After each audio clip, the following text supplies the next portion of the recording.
Why did you want to be an astronaut?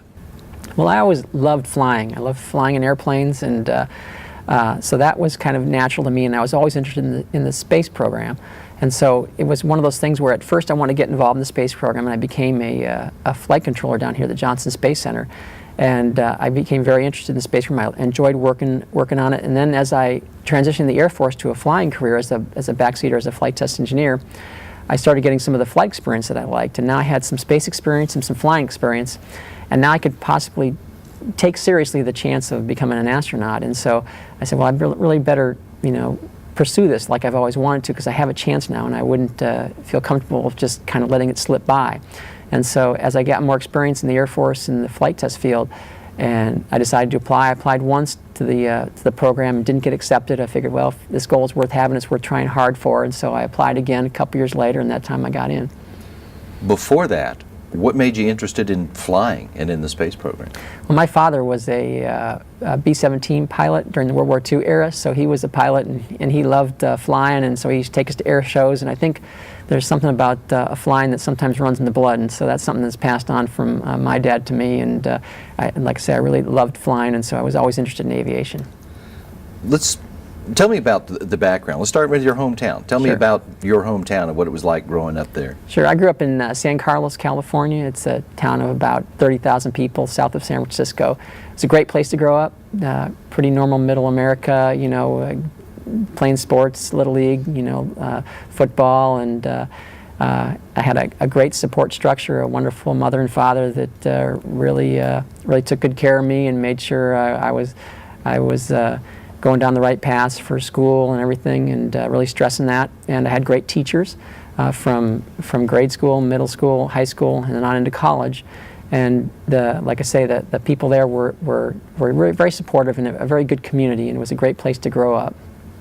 You get to see it during your flights? Yeah, during my first flight, that was one of my main goals, was I wanted to see my hometown, San Carlos, from space. And so I had to do a little research, because you're going 17,500 miles an hour, so it's not a piece of cake to spot your hometown from 200 miles up.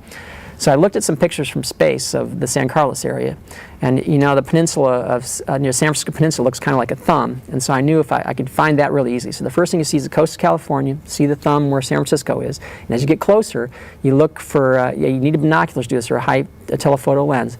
But I looked for Highway 280, which is goes right up and down the peninsula, and there's a reservoir, a big reservoir on the west side of that. I knew if I found the reservoir, went to the southern tip, looked across the highway, that's San Carlos.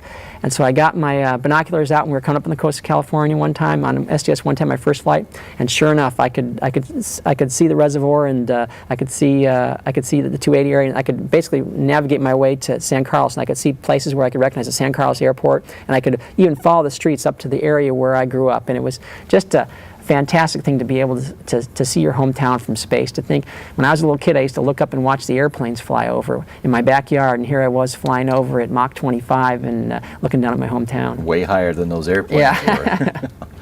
were. Tell me about the path then from San Carlos through your education and your Air Force career that led you here. Yeah. Well, I went to school at the University of California, Berkeley, and I wanted to be a pilot originally. And so I went through ROTC at Berkeley, and I also got an engineering degree, because I always knew that the flying thing doesn't always work out. Your eyes could go bad or anything. And so I got a mechanical engineering degree from Berkeley, and then graduated from ROTC and went down to pilot training. And they said I had a heart murmur and they wouldn't let me fly. And so from that point on, I thought, well, hey, I'll never get to fly, and I'll have to do something else. So I took the engineering route in the Air Force, but I heard that while I couldn't be a pilot, I could be a backseater and be a flight test engineer. So I took some various engineering jobs in the Air Force, and I tried to get my resume good so that I could apply to this flight test engineer course at test pilot school. And about 7 years later, I applied to the flight test engineer course, and I got accepted. And I went to get my waiver for that, so I could get for this heart murmur they said I had, so I could fly in the back seat. And when I went to get the waiver, the doctor said, well, you don't have a heart murmur. And so in the 7 years since the pilot training where they wouldn't let me fly, they had gotten better equipment, and they had changed their criteria for what constitutes this heart murmur. So that opened up, obviously, the flight test engineer course. But then, since I no longer had a heart murmur, well, there was a chance I could become an astronaut. So I went through my career as a flight test engineer, and went through the course and worked on the F-16 project out at Edwards for for 4 years, and then had a chance to apply to NASA. And like I say, on the second time I applied, I got in. When you were thinking that you couldn't be a pilot, were you still had the goal of astronaut? Well, no. When it looked like my dreams were over there. When I first got out of college, when I was at Williams Air Force Base, they told me I had a heart murmur. I was never going to fly. Maybe as a backseater, but I certainly wouldn't. I figured, okay, I'm never going to become a pilot, and how on earth would I ever become an astronaut? So that was completely out of the question. So if somebody had tapped me on the shoulder and said, "Hey, don't worry, kid, you're going to end up flying in space someday," I would have said, "You got to be kidding me." So it all worked out, but it was quite a different path than I thought it was going to take. And then you've gotten here to a job where the flying in space part of this job is one that's certainly got its challenges. Well, Rex, what is it that you think we get or learn as a result of flying people in space that makes you feel that that's worth doing? Well, there's a number of reasons. Number one, we're leaving the planet for the first time. We've been in space for 50 years, but we're still eking our way off Earth and having a permanent presence in space, and that's what the space station is doing. And it's important to keep pushing our boundaries, just like the pioneers in the old days pushed the boundaries and went farther west. And we're learning about our Earth, we're learning about how the human body adapts to space, and we're learning all sorts of ways physical activities and biological processes behave in space that are different. It's an incredible new area to research and to understand, and it's very exciting, and it really is still amazing to both watch the space program and also to be a part of it.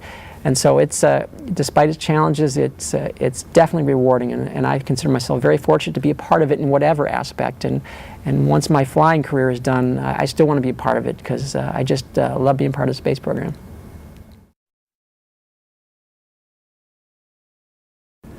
You're one of the 4 crew members on the final flight of Space Shuttle Atlantis, Rex. Could you give me a summary of the work that's planned for STS-135 and what your jobs are going to be? Yeah, STS-135 is mainly a resupply mission to the space station. So we're bringing up just tons of supplies, food, clothing, experiments, and then we're bringing back stuff that really only the space shuttle has the capability of doing, large, heavy objects, and just a volume of equipment that no other vehicle can bring back. So my job's first on the way up there is I'm sitting in between the pilot and commander, and we're going to help monitor the systems and deal with any failures we have during the launch sequence. And then we're going to rendezvous with the space station, and I'll be helping them out with the computers and making sure everything's operating properly as we're coming into the space station. Once we get to the space station, the main job is going to be haul all that stuff from the multi-purpose logistics module, which we're carrying up, which holds all the equipment, over to the space station. And then once we get most of that stuff out, bringing down the stuff that we need to bring down. In the middle of all that, we're also going to have a spacewalk where I'm going to be what's called IV, or intervehicular help for the spacewalkers. So I'm going to be reading their checklist. When you're out doing a spacewalk, you can't carry your checklist with you. So all the checklists there, and I'll guide them through the activities, let them know what they got to do next, and kind of choreograph the spacewalk with the help from the Mission Control Center. And then when we've rebirthed the MPLM back into the payload bay, I'll help again on the flight deck with the landing sequence. There are only 4 of you going up on this mission. Yes. Why just 4? Since we are the last space shuttle mission, we don't have the luxury of having another shuttle that can come up and get us if we have a problem with the space shuttle. So our rescue scenario, if we do have a problem with the space shuttle and we can't bring it back home, is to come back via Soyuz spacecraft. And now we don't have Soyuz up there all that often. They rotate every 6 months. And so in order to come back down, we'd have to cycle down on Soyuzes, and that would take a long time. So the optimal crew size is about 4. Otherwise, people end up staying on the space station for a very extended period of time before they can hitch a ride home. Even as it is, under this scenario, some of you, were this be to come about, would be staying on the station. Yes. for an extra period of time. Right. Describe that scenario. What's the plan then, if we had to bring you guys home? The plan would basically to kind of change the down sequence of when people would come down. Some of the folks on the space station would stay longer than they anticipated, and then as spots free up for the people who were going to go down at a certain time, we'll cycle our crew down one by one, and then they'll also launch Soyuz spacecraft up with just 2 people instead of 3, which leaves a spot for them to come down with one of our crew members. And so we will kind of methodically do that until everybody's rotated down. But how do you feel about that? Are you comfortable with the idea of coming home on a Soyuz and Oh, yeah. maybe getting a couple extra months in space? Right. Well, coming home to Soyuz doesn't bother me. That's we know that's a very well-proven system that can that has been operating for years and years and does a great job of bringing people to and from space. So that's not a problem. Staying in space for a long time it would really be a privilege, and it would be tough because we haven't been trained on how everything works on the space station. But we can kind of stick together as a four-person team with the shuttle crew because Sandy Magnus, one of our crew members, has been there before. She spent 6 months there, so she can somewhat train us and bring us up to speed without interfering with the regular day-to-day ops in the space station.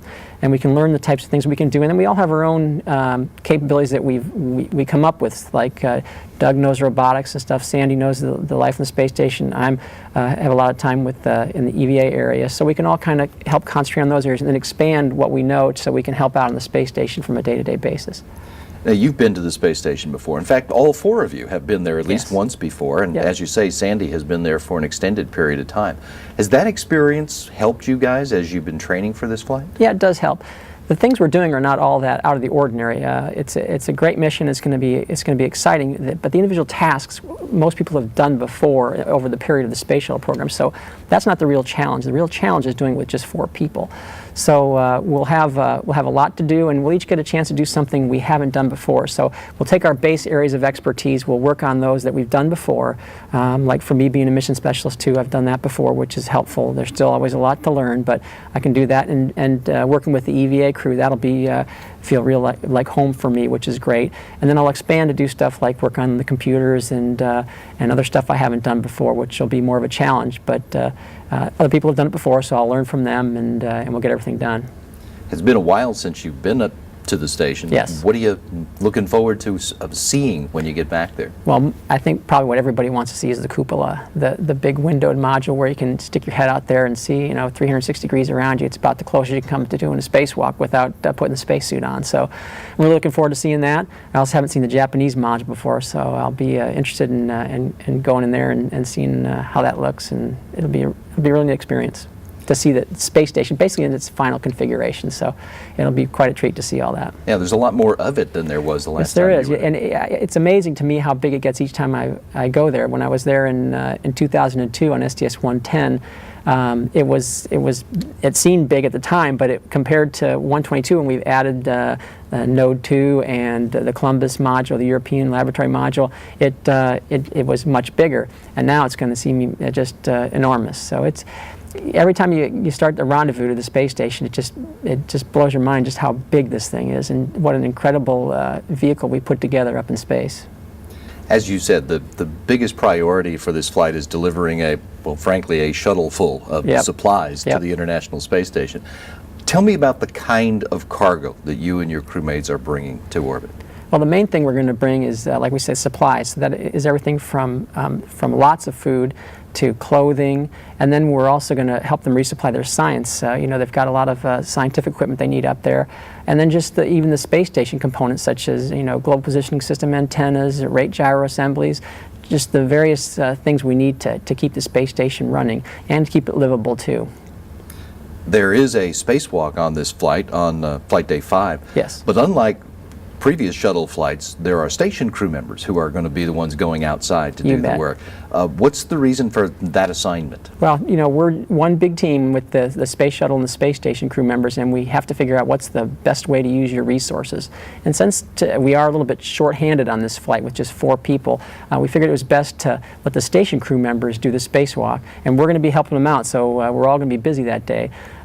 Sandy and Doug will be doing robotics. I'll be doing the checklists from the inside, and Chris will be suiting them up in the airlock. So we're busy, but it works out real well this way. Ron Guerin and Mike Fossum have already done spacewalks together too, so they're a great team to send out there and do our EVA tasks.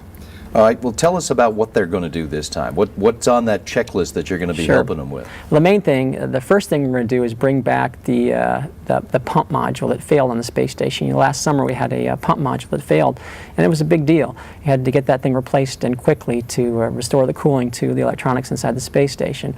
And so that pump module was swapped out. They put a new one in there, but the old one that failed has been sitting up in the space station ever since. And we'd like to bring that home to, number one, find out what happened, because you learn a lot from failures of equipment in space. Say, hey, what's our failure mode? Maybe we didn't expect this, or is it something we expected?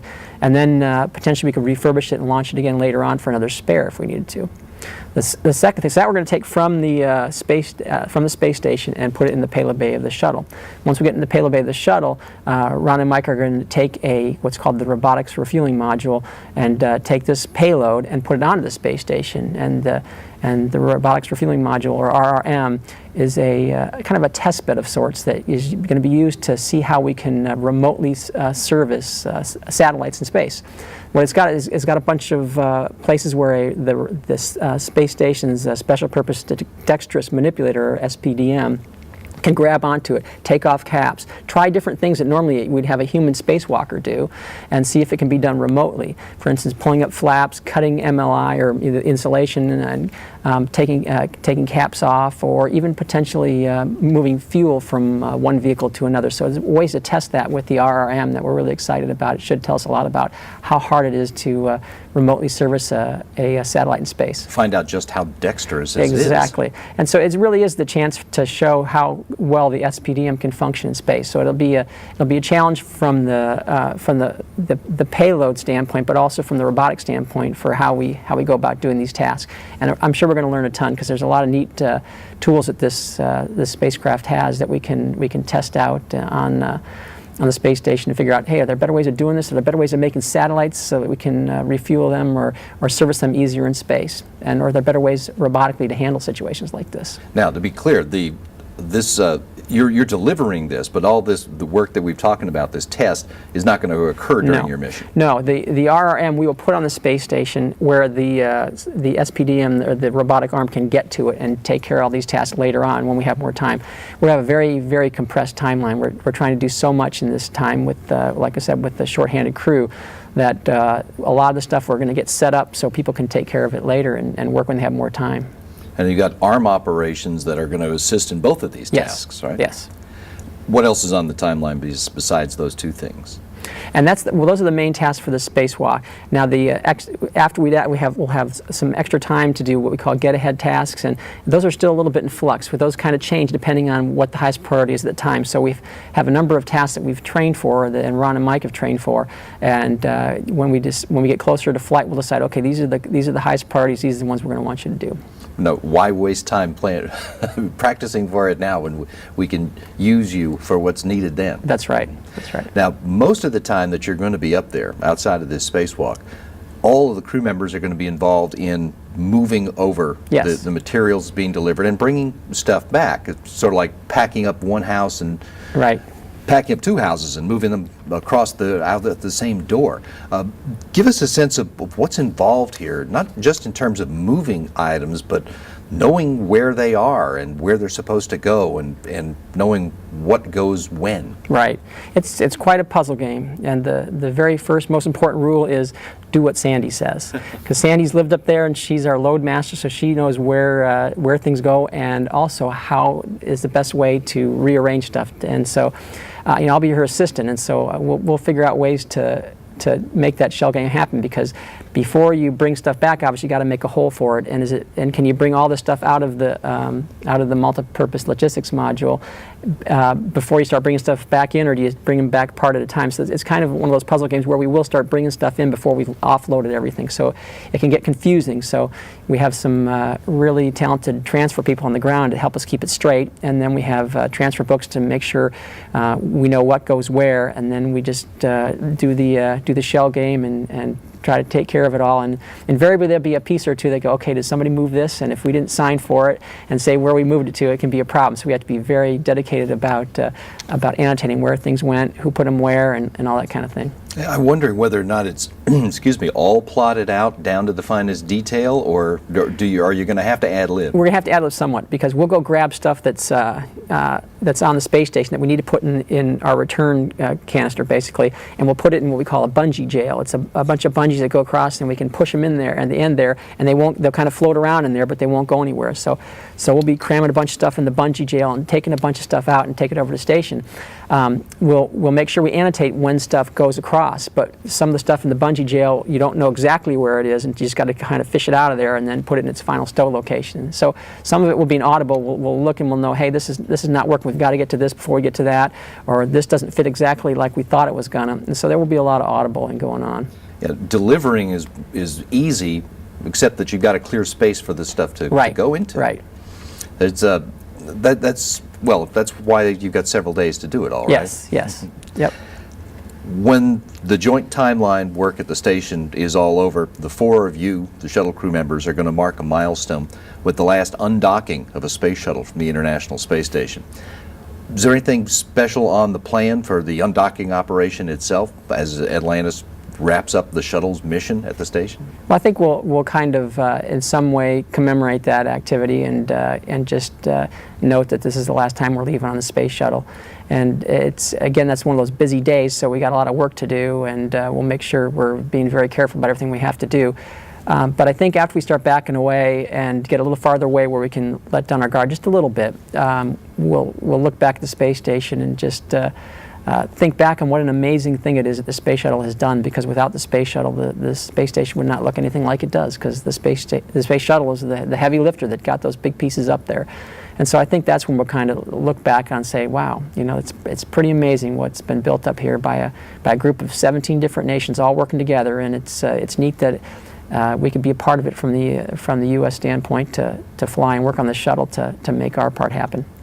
The fly around is going to be a little bit different than all the previous ones too, right? Yes, we're looking at flying around, basically kind of around sideways instead of head on. We'll move the station 90 degrees is what we're planning on doing, and then flying all the way around it so we get a different view of the station as we go around. And that's a good way of seeing just what everything on the outside of the space station looks like, because it's always important to document, to shoot a bunch of pictures and to see what the outside of the space station looks like. Are any installation flaps coming up? Is anything unexpected not looking like it's supposed to look?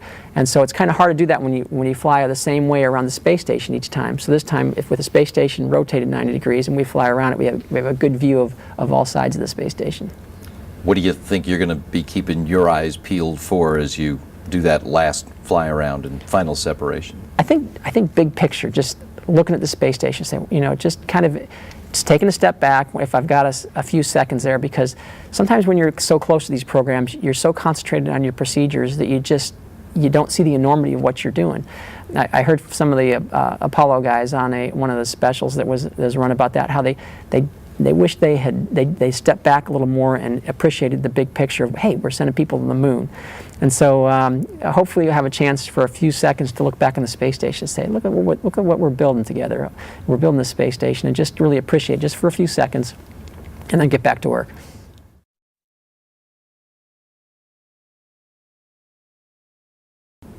When you were assigned to this flight, it was going to be a rescue mission for the last space shuttle mission, and it was going to have flown more than a year ago. Of course, those plans have changed. What was your reaction, Rex, when you realized, I'm going to be on the last space shuttle mission? Well, it was pretty exciting, because whether I flew on this flight or not, I wanted to somehow be a part of the last mission, whether I was helping in mission control, helping down at the Cape, or helping at one of the abort sites. I just love the space shuttle program, and I just wanted a chance to be a part of the last mission. And to find out I was assigned to it was really tremendously exciting, because like I say, I enjoyed this program so much. I want to be there till the last wheel stop, and to think that I'll be riding on the vehicle till the last wheel stop is really an incredible opportunity, and I'm very thankful for. Is it a special honor or a responsibility? Yeah, it is a special responsibility, because you want to finish strong. You know, the space shuttle program has been amazing, what it's done, all the great accomplishments, and you just don't want to let that momentum down. And so there is a lot of pressure to do your job right, and like I say, to finish strong. With the end of the program also means a lot of changes are coming at NASA, and that includes some layoffs and shutting down some historic facilities. Yes. What is your feeling about the decision that was made to stop flying these vehicles? Yeah, well, I understand that we need to move on beyond low Earth orbit, and from that point I do understand that we need to develop a vehicle that can get out of low Earth orbit and go on to destinations we want to go on to, you know, past Earth, past to the moon, asteroids, or hopefully one day to Mars. but it's been painful. There's no question about it. It's been very hard watching people we've worked with for years lose their jobs. It's already started, and it's going to continue. And we were just down at the Kennedy Space Center about a week ago, and there were hundreds of people that were losing their jobs the days we were there. And as hard as that was to see, and many people came up and said, "Hey, this is my last day," it was really inspiring to see how upbeat they were about their time on the space program. They really treasured being part of the space program, and it really was inspiring how they understood, hey, they saw this coming, and they still wanted to be a part of it for as long as they could, and they really treasured their time they worked with the space shuttle program. And I take comfort in that, and I know that they've been some great people, and I've enjoyed working with them as much as they've enjoyed working with the space shuttle program. Each mission comes with its own patch, but it comes from somewhere. Yes. Tell us about some of the elements that are in your patch. There's elements of the NASA emblem, and, right. and of course the last letter of the Greek alphabet is there too. Right. Well, one of the main things we wanted to show with our patch was that it was an incredible team that makes the space shuttle program possible, and so that's why we incorporated part of the NASA emblem. We wanted to show it's the contractors and the NASA civil servants and the whole team that makes it possible. So that's what that symbolizes. And then, of course, the shuttle, a kind of reminiscence almost of the STS-1 patch a little bit. And then, of course, we did want to commemorate the fact this is the last mission, and to do that, we picked the Greek Omega letters, which is the last letter of their alphabet, to kind of commemorate the fact that this is the last mission. I understand that you guys got some special help in designing the patch too. Yes, my wife is a graphics designer by trade, and so she was helping us with the patch, and she designed this patch. She actually designed our 110 and 122 patches in my previous mission, so I was happy to have her help. It's a lot of work designing the patch, and she always does a wonderful job. So it was a pleasure to have her on our team to design our patch, and also to incorporate all the ideas that we were giving her and other people were giving her also to arrive at a patch that suitably commemorated the last flight of the space shuttle program. And we all think it turned out nice. It is nice. It's going to be a part of space shuttle history. Let's talk about history. What do you consider to be some of the most significant moments in space shuttle history?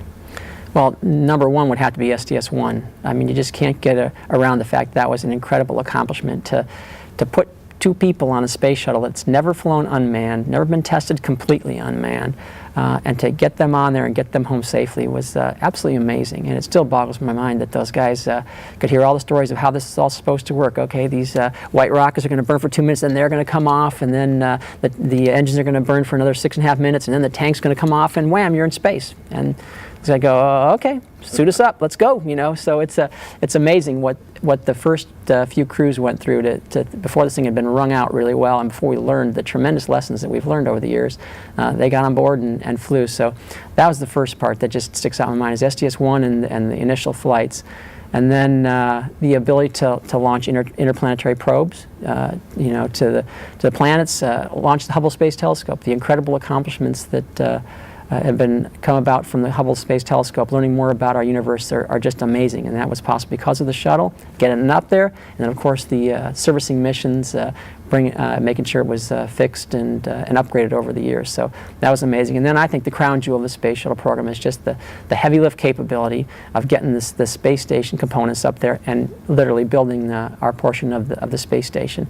It's an amazing accomplishment, what it takes year after year to keep those missions going and to get all the pieces up there, many of which have never fit together before, and to fit them together in space for the first time and for it to all work. And to see a completed space station up there is really a testament to not only ingenuity of all the engineers and scientists and people on the ground who worked on the space station, but also the people who worked on the space shuttle that could make such an incredible, reusable space vehicle to make that happen. You're going to use Atlantis to wrap up this program. What do you think Atlantis' place is going to be in the history?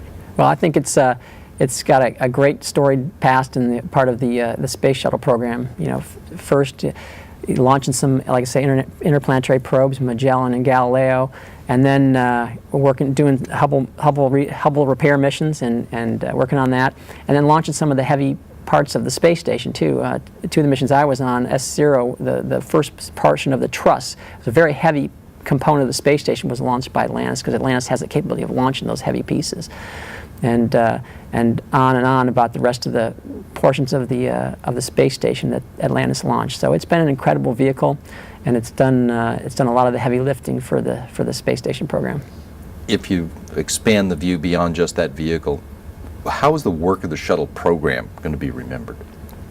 I think the shuttle program will be remembered for, number one, obviously the first reusable spacecraft.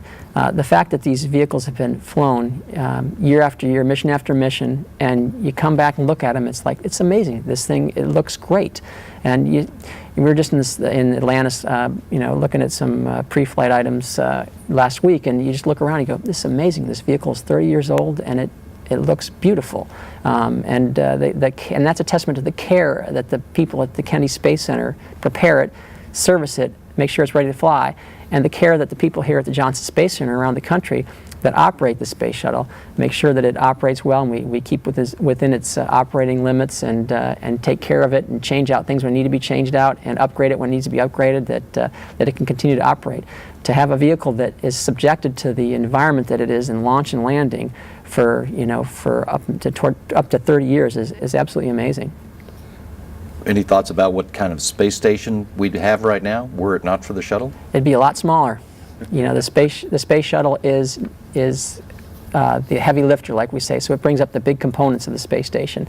And then not only that, the space station would look different, it wouldn't be as big, but also we wouldn't have the science we have without the space shuttle program, because the space shuttle allows us to bring the big payloads, the big large equipment, and science results back down to Earth, which is really the only way we can get those kind of heavy payloads and scientific equipment back down to get the results that we so need. Well, after STS-135, it's going to be up to spaceships from other nations and perhaps from private industry to Yes. get cargo and crews Yep. up to this station for the foreseeable future. Right. As an American astronaut, how do you feel about the future of the International Space Station? Well, I think the shuttle has gotten it where it needs to get to be able to move on to the next level of the program. We've gotten the big components up there, so assembly is complete, and now what we need to do is we need to establish the kind of logistics resupply to handle the utilization process, where we're really just doing science on board the space station. So I think we can get there with the commercial entities and the help of our foreign partners. We can get the items up there that we need up there. Getting them back is going to be a little more of a challenge, but I think we'll get there eventually too. You said that STS-1 was one of the most significant moments in the history of the program. Do you remember where you were when STS-1 took off and how you felt about that flight? Yeah, I was in college. I was a freshman in college, and I remember in the run-up to the mission thinking that it was amazing, because I'd watched the approach and landing tests on TV, and when they did the landings for the shuttle, and think that was pretty impressive. But to see that whole thing stacked on the pad was incredible, and to hear that it all worked out well, and the launch sequence went well, and they all came home safe. They both came home safe. Was really amazing. So it really got my attention. I remember having a chance to brief some school kids on what the space shuttle was capable of and what it was going to be used for and stuff. And I did that just before the first launch. So it was pretty neat to kind of watch it as it came along, and then to see that it was successful on their first flight. What's your favorite memory out of the space shuttle era? Wow, that's probably it's a tough one, because it could be many things, and of course the launches and landings that I've been on are high up there. But I think part of it is just the ability that it's given us to contribute to this International Space Station program. Because you get on board on the space station, when you fly up there and you bring a new piece up there, and you see these crews working together, and they're multinational crews, and everybody works together. And we all work together, we work together, we eat together, we laugh about things together, and we're one big team up there, and it's really an amazing example. So the international cooperation that we contribute to the space station via the space shuttle was really pretty impressive. Of course, there's nothing like the rides to orbit, so I think those will stick out highly in my mind. I wouldn't be surprised. Well, the destinations that we're launching to today, although still in low Earth orbit, are a lot different than where STS-1 was headed 30 years ago when it kicked off this era. Where do you think we're going to go in the next era of human space exploration? Well, I hope we're going to beyond Earth orbit. It's difficult to get to orbit around the Earth, but it's even harder to get outside of Earth's orbit, to go to places like the Moon, to asteroids, or to Mars. And I hope that's our next step. And I think we'll get there. It's just going to take some time and some dedication on everybody's part. And it's going to take the same ingenuity we see around here that made the space shuttle possible for 30 years. The people who worked in the control center, who processed the vehicle, who designed and conceived the space shuttle. That same kind of ingenuity is still around here. And we'll need to use that to develop the next generation. And the same kind of can-do spirit you saw in the early Mercury, Gemini, and Apollo days. You know, the kids coming out of college today, they've got the same smarts and they got the same drive. We need to harness that, combine it with the experience we've learned over the last 50 years, and we'll get out of low Earth orbit.